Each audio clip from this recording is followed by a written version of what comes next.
Hello and welcome everyone. In today's video I will show you how to turn on notifications for a channel on YouTube. To do this it's very simple.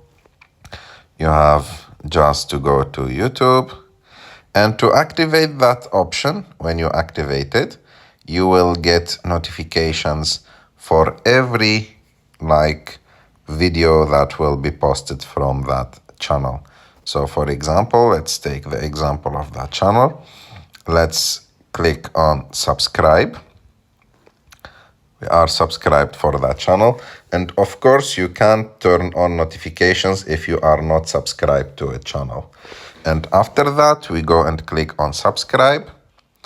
And after that, go and click on the all option. And with that all option, every time that channel will upload a video, I think that there is the limit of 3 notifications per day.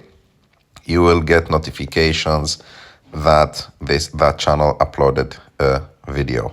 So I hope that you like this video. If you like this video, don't forget to subscribe to our channel, to like this video, and see you in the